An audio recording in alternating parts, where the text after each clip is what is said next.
This is part of our Holy Week journey, a quiet walk through the final days of Jesus. This is Holy Wednesday, the shadow of a silent bargain. As the sun rose on Wednesday, a strange stillness settled over the city. After the clearing of the temple and the intense debates of the days before, Jesus and his disciples seemed to pull back into the quiet. Some say they spent the day resting in Bethany, preparing for the weight of what was coming. But while the air was calm in the streets, a different kind of movement was happening in the shadows. The religious leaders were still searching desperately for a way to stop him. They wanted to arrest him, but they were terrified of the crowds who loved him. They needed an insider. They needed someone who knew where Jesus went when the sun went down and the crowds went home. And then the door opened. Judas Iscariot, one of the 12, walked away from the group. He went to the chief priests with a question that would change everything. "What are you willing to give me if I hand him over to you?" Matthew 26:15. They didn't hesitate. They counted out 30 pieces of silver, the price of a common slave, and handed it to him. And just like that, a bargain was struck in the dark.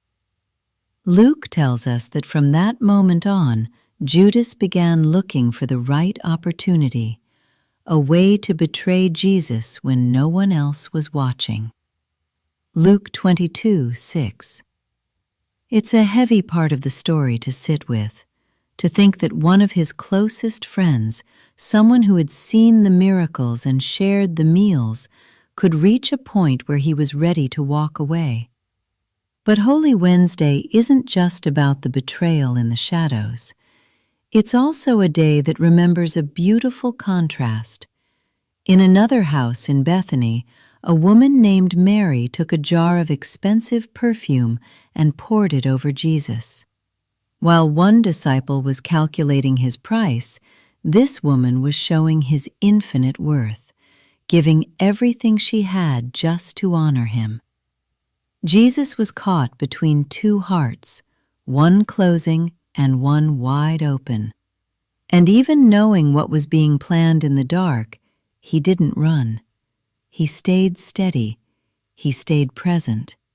He chose to keep walking toward the cross because he knew it was the only way to reach us. Today is sometimes called Spy Wednesday, a reminder of how easily our own hearts can drift when things get difficult or don't go the way we expected. It invites us to look inward, not with shame, but with a quiet honesty.